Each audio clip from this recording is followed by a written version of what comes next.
Greetings, my friends. Welcome, welcome, welcome to the Let's Get Gritty podcast with yours truly, Dr. India White. I'm so thrilled to be here with you guys. I hope that you're burning your calories as you're working out. For those in the workout community, I hope that those that are in education, that you are bridging the gap and that you are shining in your element, helping in your capacity in your respective field. Thank you for the work that you do. And for all of you entrepreneurs, you rock stars out there, continue to just be innovative and give your all, give your best, and stay gritty no matter what.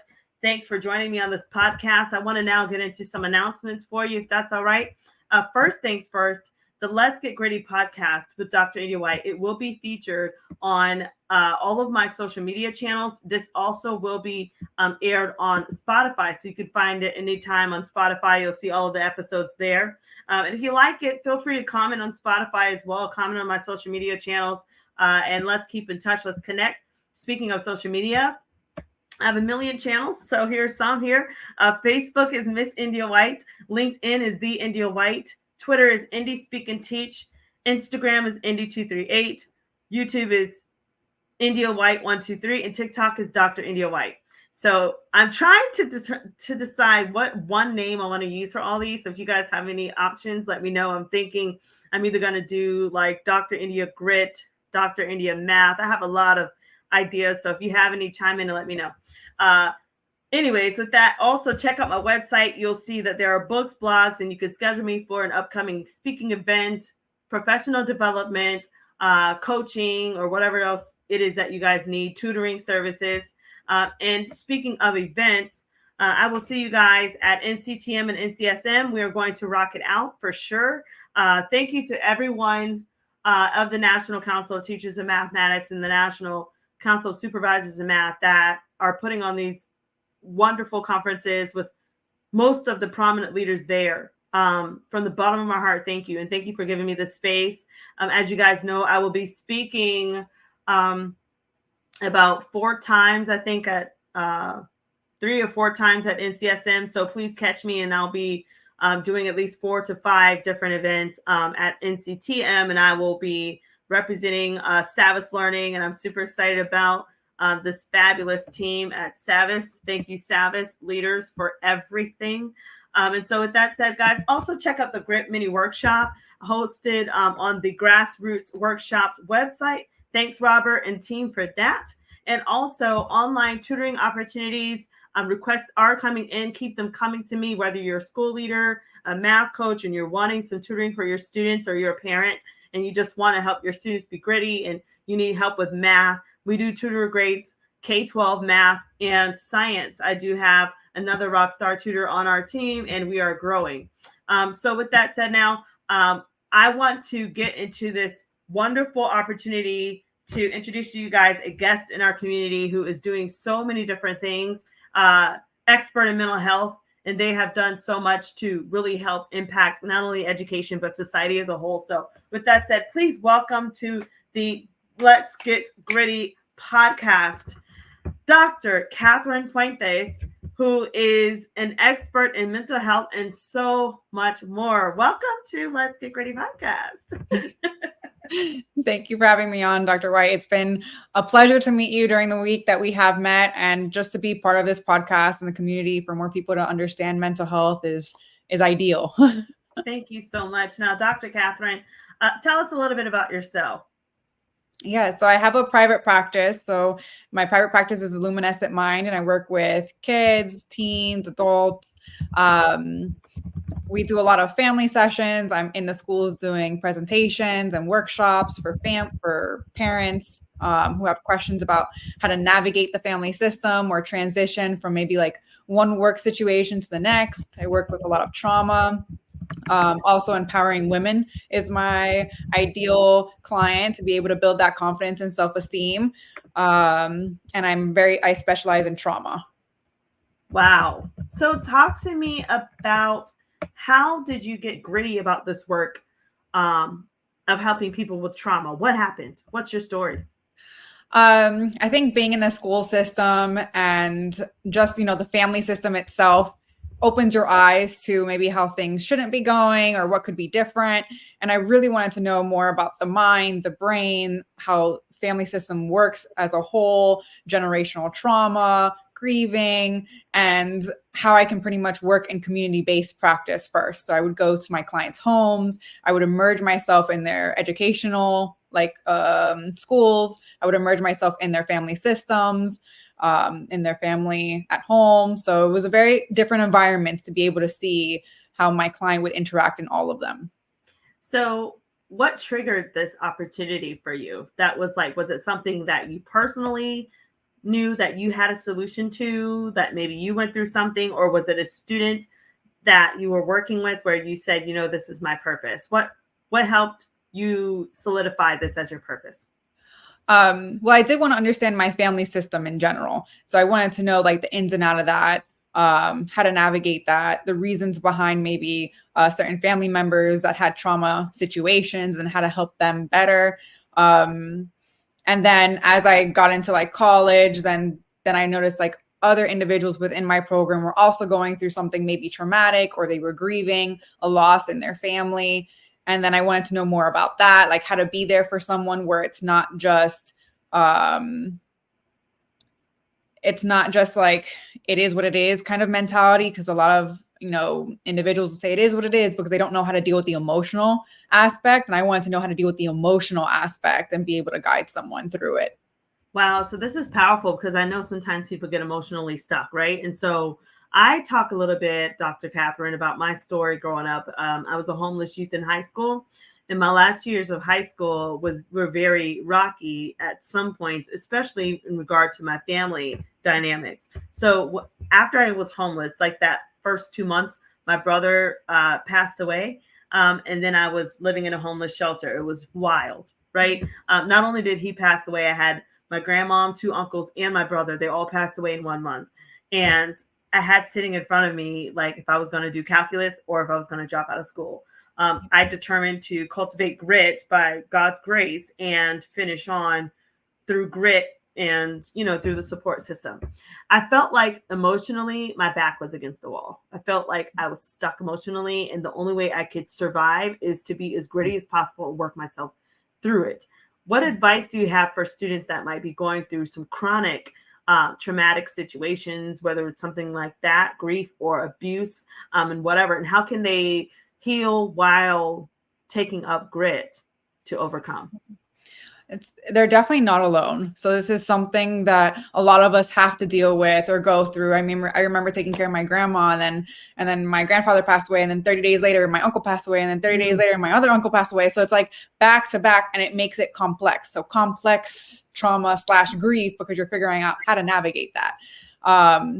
I think the best thing is being able to stay with the emotion a little bit. I know it's tough. I know it's hard. I know it sucks, but talking about it, staying with the emotion, not ignoring it to the point that you're dissociating or just going with the flow of the day, or every day is the same over and over and over, and you don't know how to break that pattern.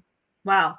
So as you've been working with families, teenagers, youth, there's so much in the news right now of tragic situations with our babies, those that are giving up on life, giving up on themselves, on their future. And, there's a lot of different factors. There's homelessness. There's about 1.2 million kids that are homeless in the United States. There's also about 1.6 to 2 million students that are dropping out of school every year in the United States. We have about 2,000 students being arrested every day in the United States under the age of 18. So when you have this situation, there's a lot of mental health here, and there are a lot of barriers and roadblocks to where kids can feel like giving up. How can you then help students with taking that grit and cultivating it, but doing it as a mental health expert as you are? How can you help other counselors in schools with this? How can you help parents see the mental health lens of grit? Yeah, I think there's a big gap on not understanding mental health and then what a student might be going through. And if we're not present in what they're going through, and we just say, oh, but your grades are failing. Oh, but you're not doing your college applications. And we're totally disconnecting that they're emotionally not able to, it puts them in the position of feeling like they're lonely, that they're not not capable, and they're fighting against the educational system, then their parents might not know how to help them because they themselves don't know how to grieve. Maybe they learned how to grieve from their parents. So it's like that generational grieving cycle that continues and then doesn't stop. So my interventions kind of like go straight into the family system on how we can all be supportive with one another, how we can be able to support our child in an educational system that if they're failing because they're going through something that's traumatic, or they're going through something that they don't know how to grieve. And it's being there first for your child, and everything should be following after. It should go into place when you're present. Wow. So how has some of your practices helped families? Can you give an example, a success story of you helping families help students get unstuck, especially when dealing with mental health and then dealing with all of these other seemingly insurmountable tasks that the students feel like they have in front of them, like you said, college applications and things like that. So what tips do you have for parents?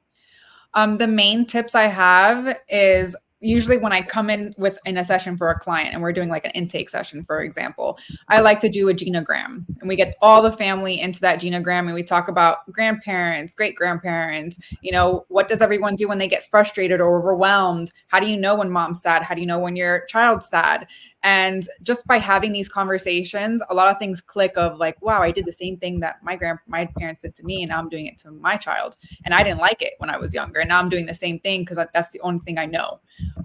So after we talk about that family system and what systems do in general, depending on what the student's going through, if they went through a traumatic event, the first thing I might go to is TFCBT, which is trauma focused cognitive behavioral therapy, but I put systems into that. So the parents are always involved. It's not just focusing on the child and then there's no support around them. There has to be that support for them to go to outside of therapy.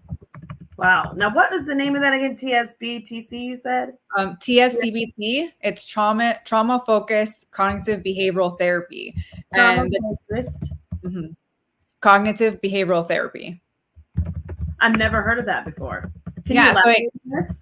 So what it starts with is it gives like a psychoeducational component. So if the child has ever been through, let's say, domestic violence or sexual abuse or bullying, we do a lot of psychoeducation, maybe like the first 2 sessions, and the parents very involved because they might not know this information.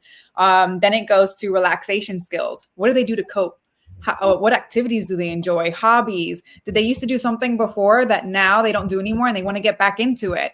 So it's giving them tools. Then we go into straight like affect regulation, which is talking about everything emotions outside of the trauma and within the trauma. Wow. And then it goes into stuck points, things that we might think about ourselves and others. And we dive into their thought process, and it might go after that into their narrative if they're comfortable writing about it or doing an art activity that's hands-on. Wow. Yeah. And the whole protocol is straight for enhancing safety for them. Wow. So emotional safety, physical safety. Let's get back into the bullying. I can see this really working in school districts. Like, I mean, I'm right here near Hillsborough County. And shout out to Hillsborough County. They have so much that they're doing regarding mental health and helping children and, connecting with the whole learner. I think what you're talking is spot on with this. So how can you use this particular trauma-focused cognitive behavior therapy to work with coaches, counselors in the school districts? And have you been able to do that? And if not, what would you envision doing in school districts with this cognitive behavior therapy system? I love the idea of providing workshops like to faculty and staff so they know how to connect with the student. They don't necessarily have to dive into the trauma with the student because it probably wouldn't be ideal. It would probably re-traumatize them, but at least they can give them tools like coping skills, like what works, what doesn't work. I remember I had one client that the whole thing back in that day was like yoga, meditation, quietness, like try to stay focused. But that quietness was a trigger for them. So there was no staying quiet, close your eyes, because they were having flashbacks. They were then having like auditory, like thinking about that traumatic event. So we have to bring in different tools. And by bringing in different tools, we have to know the student. We have to be able to sit with them and actually hear what they have to say, not just go straight to what they're doing that's wrong. Right. Okay. And then what about, so I want to now go back into bullying. How do you help students to cope with bullying while also remaining gritty about life and about the work that they have to do at school and things like that. What can you say for that? So it starts with them. So a lot of bullying happens because they don't know either who they are, their confidence level is low, their self-esteem is low, and they just accept what's happening. Or they try to ignore it, and it makes it even worse because now they become a target, because they have no self-esteem or confidence, and they're not making eye contact. Their head's always down. Their demeanor is low. So it's being able to give them the tools to see, okay, what's confidence? What are you telling yourself? Are you telling Mhm. yourself you're capable when you wake up in the morning? You're telling yourself you're not capable? Right. So if you're telling yourself you're not capable, you're going to go through the whole day saying, I'm not capable. I'm not good enough. That reminds me of my grit framework where I talk about having self-efficacy because they have to believe in themselves. They have to believe that they showed up on purpose, that they matter. So I think Yes. that what you're speaking to is really diving into my framework where I talk about growth mindset, self-efficacy, resilience, and time management. But with this, you're talking about having that self-efficacy to flip the lid on the bullying. Now, um, what supports do you give to students as to say, I need to report this to a teacher, to an administrator, versus I need to just shrug it off and say it's life. Right. So it's pretty much standing up for the people around you. Just because you're not going through it doesn't mean it won't happen one day, and then you're also going to be in the same position where no one's there to support you. So how can you support others that even though they're not capable of speaking up for themselves, that you're a person that's a safe person to go to and be relied on. That they know that you're going to be able to speak up for them. So what Uh, about if they are being bullied though? Like how do you help them to first how does a student know, okay, this is bullying mhm. and then I need to take this to my like is there a procedure that you have that maybe schools could use to put in place to help walk students through maybe a bullying moment? Yes. I like how you said that because there's a lot of kids that don't know it's bullying until they're actually told it's bullying, that they think, oh, they just want to be my friend. But taking your stuff and pushing you around isn't what a friend does. So it comes around a lot of psychoeducation on what bullying is, identifying it, and how does it make you feel. So even if it's a friend that you have and they made you feel uncomfortable, okay, stick with that feeling. Why does it make you feel uncomfortable? Maybe they didn't mean to say Yeah. that, but how do you speak up for yourself in those moments? How do you show up for you because you're the only one there? So do you have something for them to speak up for themselves, like maybe a bullet piece or something where students can say, like, you can give them like, so we have these things in math called math stems where you start the sentence out and the student can finish it. So giving them something to start with, like, here's your turf to start, your starting point. When you Right. do this makes me feel blah. Like, do you have a handout, a toolkit, something like that for students and families? Yeah, so we go back to like the basic communication skills of like I statements and Yeah. somatic interventions. So they have to know what their body is feeling. So we try to connect them back to who they are, what they're feeling in the moment. And then the I statements is being able to communicate that. I feel stuck right now, or I feel very uncomfortable with that comment, that we're not necessarily trying to put the other person down. We're just trying to express ourselves in the moment. Right. And so can you tell us some stories maybe of working with students in schools as to how you've had success with this and advice that you have for counselors that may want to, chime in and do the same?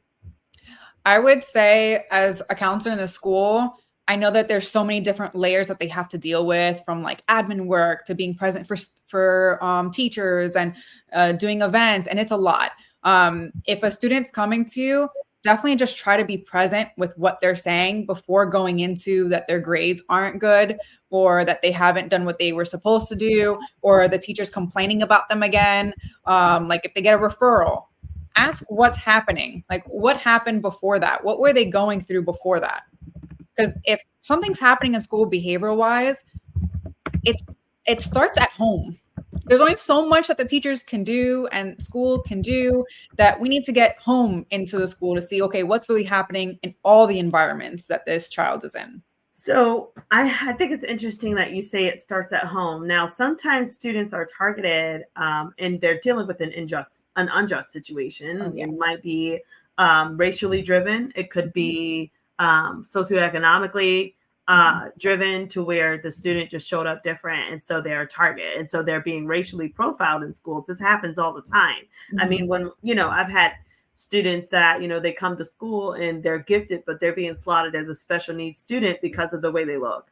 Or students, there was a case in a county in Florida where they were wrongfully placing students that were a normal mind set. They weren't disabled. They had no 504s, no IEPs. They placed these kids because they were part of the BIPOC community in IEP level courses or in access courses.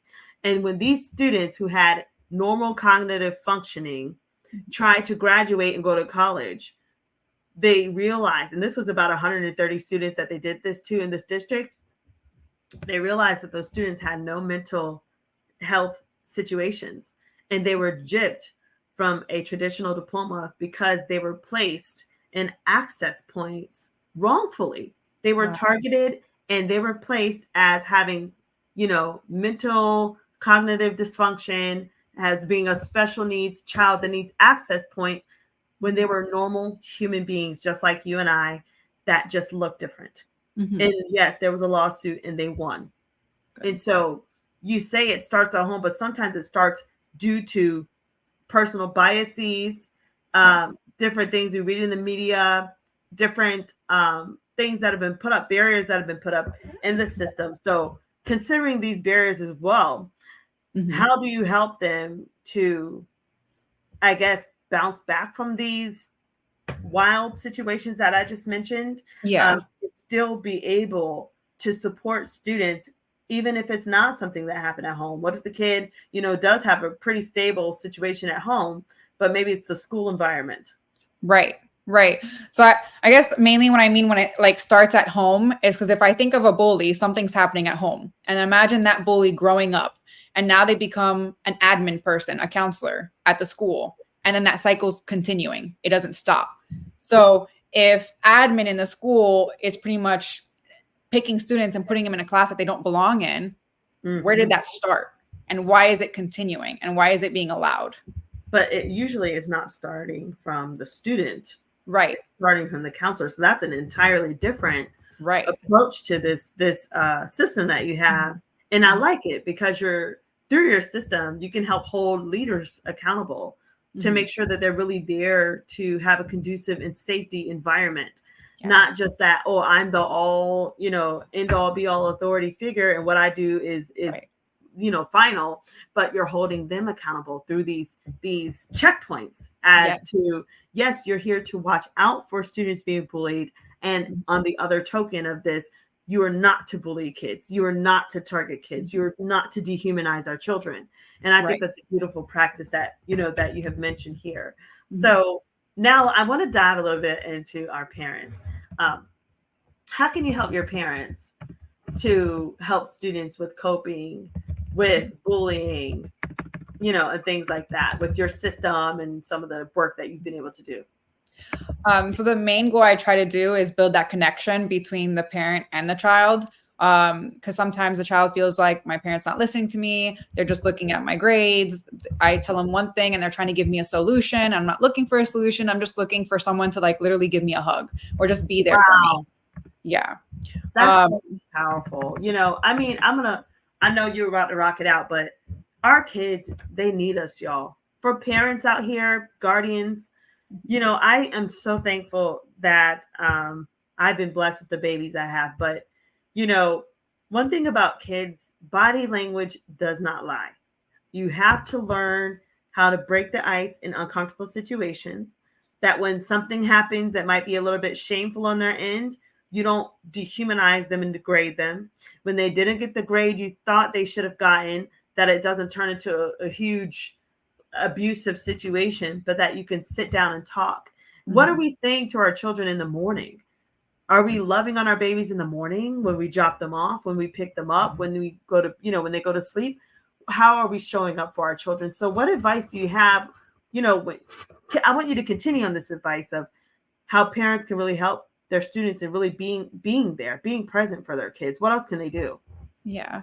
Definitely listening to them, being present, hearing what they have to say. I remember I had this case that was like sexual abuse related, and the school was telling them pretty much like, you were looking for it. The police officer was saying you were looking for it. The parents were saying you were looking for it.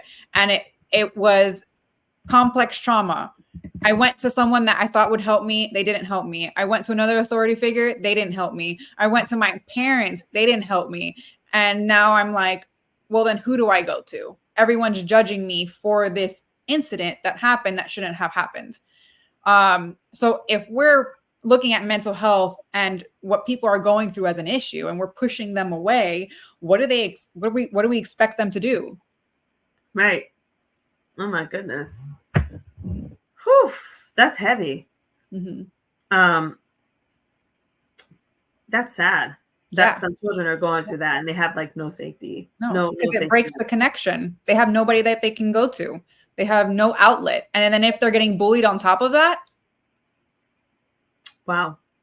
And unfortunately, you know, we're seeing some cases in our school districts and in our schools nationwide of crazy stuff going on. We've had school shootings and, you know, things like that. And I don't know if you have any advice for how you can catch a student before they turn into a danger in society. What do you think are some signs to look for? And, you know, what can we do to slow down enough for these, you know, special cases? Yeah, I think it starts young. Like it needs to be in our elementary school. It needs to be the middle schools, high schools, mental health programs, workshops. That is just second nature that the school's automatically doing. I think there's some school districts that definitely try to do the mental health route. But as I was watching those videos, it's not realistic. It's not content heavy on what steps a student can take to get help, on what steps a student can take to be processing their own feelings. And if they're bundling everything up, they're going to explode. And kids' brains aren't fully developed until like 25 years old, if that. So if they're reacting on emotion and they don't know what they're thinking and they're just impulsively reacting and no one's there for them, things happen. This is so sad. And I want you to elaborate a little bit more about this. You know, there was a case. I don't want to get into anything right now. It's very heavy. But there's a situation. There are situations where parents neglect the child. So they think, hey, I'm here in the house, but they never interact with the child while the child is in the house. Mm-hmm. And can you talk about the impact of neglect, abandonment, rejection on children and how it affects their decision making for us? It affects them because it leads to abandonment. My parents weren't there for me. It leads when they grow up and they have a relationship that's serious, they think that, oh, they didn't write me for a month. It's normal. You know, like they think that lack of connection is connection and they don't know any better. And then it just becomes like a domino effect. They have nobody that they can go to. It's like we're very social beings. So when we take the social out of it, it affects us mentally because then it puts us in isolation. Wow.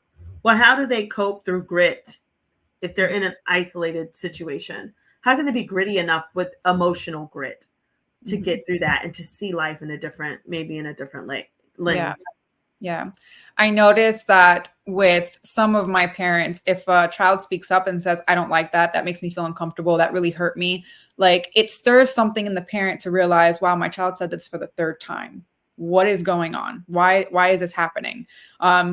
So resources can be provided to the parent, or there's like 3 ways to change. One, they're stuck in a corner and they literally see no way out. So they have to do something different. They were provided too much information. So they get that knowledge and they're like, you know what, this isn't working for me. I need to figure it out, or, they're in a way, not in a corner, but being faced with what they're doing. Like they have that realization in that moment without the education or the stuck in the corner. Like they have that realization on their own because they're noticing the pattern. Wow. So what can they do to kind of change that and to build grit to get out of that? Like if they're like, oh, I feel stuck, this is what I can do to maybe have a growth mindset or what are some tips that you have for those students that are overcoming, isolation and things like that? For students, writing definitely helps them because if they notice oh, I felt this, and they're making a list of everything that they're feeling uncomfortable with, and they read back on it, they're like, wow, this happened today again. Oh, wow, I felt like this again today. Yeah. It's still happening. And it's make them it gets to the root. It Yeah. makes them dig deep. Yeah. Wow.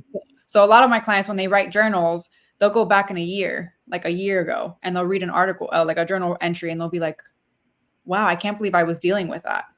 I can't believe that I stuck in this relationship and I didn't get out of it. Yeah. Oh my goodness. Mm-hmm. So, you mentioned resources. Now, I do have a grit workbook for school counselors. I also have a grit workbook for parents and a grit workbook for students that will help you guys walk through any situations where you need to build grit and understand grit as you're working through different scenarios. So feel free to reach out if you want that. You can find it on the website, india-white.com. But I want to also see, do you have other resources for parents that can help them with, whether it's building grit, helping them overcome with their child, to service their child, walking by side with their child as they're going through different things? Yes, I do have some handbooks that they could download on my website, The Luminescent Mind, about mindfulness, how to reach connection with their partner or their kids. And I also have free resources on there. With my clients, when they see me personally, we make individual resource plans for them. So things that they enjoy, it's like a handbook. So when they graduate the therapy, they take that with them. All the resources that we went over, all the tools, and something happens in a year from now, they can always pull that back out and say, oh yeah, I remember I did this. Let me try this. So they have their toolbox with them always. That is so awesome. And I can just tell that your gratification for this work it's paying off. I know that you're walking in your purpose, and thank you so much for this. So with that said, I do want to ask you one more question, and it's about you personally. So how do you, after you've done all of this work and you've rocked it out and you've helped parents, you as a counselor, how do you deflate from this and relax? What advice do you have? Like, what have you done? Because this work can be very heavy. Yes. So how do you unplug, deflate, and relax? What have you done, and what tips do you have for other counselors and those that are in the mental health field that are doing the same work?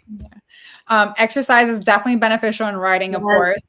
I am a 4th degree black belt, so I go in and I punch the bag a lot. I kick. Girl. I do my own thing in that. So that definitely needs a lot of attention to disconnect. Oh, wow. Look at you, girlfriend, in 4th degree. That is amazing. You kick some behind over here. So, that is great. And I love that because like you get that rush and you get to release, and, it's a great life balance. I'm so happy you mentioned working out. I think we definitely, all of us, need to just get back on that workout journey. It's so good for us. And I'm loving the benefits of it. And I think that what you're doing is spot on. Continue to just give that energy, give the greatness that you're offering here in your space to this world. I hope that you're able to really work with some school districts, whether it's public schools and things like that. I hope that you can be, whether it's a vendor or a coach or a counselor for many of these school districts. Now, where are you? Are you willing to work in different places, or do you have certain zones that you work in? I am willing to work in different places. Right now I'm working in Miami-Dade and Broward. So I'm doing a little workshop in Miami-Dade next week in an elementary school, surrounding coping skills and connection with fathers. And I do work in Broward too as well. And I have another provider that has a Broward location. Okay. So all you guys in Miami-Dade and Broward, you heard that. So snatch up Dr. Kath. Kathy, as you get a chance, I'm just putting this in here for you guys. And I also go to the Tampa area a lot. So I visit, at least try to do it. Yeah. Let's do it, Tampa Bay. So you counselors better snatch her up. And yes, you are more than welcome to come to Hillsborough County and rock it out here, because we can definitely use your services. So thank you so much for this. Now, Dr. Katherine, how can we reach you for those that are like, hey, I want to reach her, want her to do a workshop, or want to have her come in and talk to counselors or whatever? How can they reach you? Of course, of course. So they can reach me on social media. I have an Instagram, Dr. Katherine Puentes, and then Luminescent Mind is another Instagram that we have for the company page. They can always call or text with 305-981-6362. So that's a company number. So if they need services or they want a consultation or need a workshop, they can contact me directly through there, or even my email, Dr. Katherine Puentes at the luminescentmindllc.com. Okay, so I'm going to show your Instagram, and then you said your email is Dr. Katherine Puentes.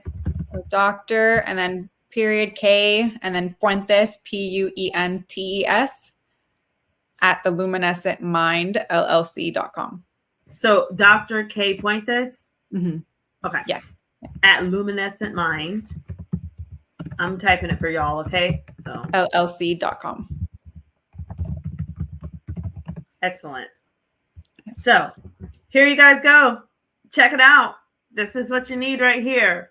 So with that said, guys, thanks so much for joining me. Dr. Katherine Puentes, from the bottom of my heart, thank you for the work you're doing. You are changing lives forever in a great way. You're spreading beautiful, positive, upbeating energy. You're helping so many, and I hope that your work continues to expand throughout this nation, throughout the state of Florida as well. So with that said, guys, thanks so much for joining me today on the Let's Get Gritty podcast, featuring our guest, Dr. Katherine Puentes. And if you guys want to reach me, you know how to reach me. You can check out the website, www.india-white.com. You can connect with me on social media. My Facebook's Miss India White. You also have Twitter is Indie Speak and Teach, things like that. And then, of course, I'm going to end with this announcement that I will see you guys at these upcoming conferences. And with that said, whatever you do in life, take grit with you and stay gritty. Okay. Thanks, Dr. Katherine, for joining us. Thank you for having me.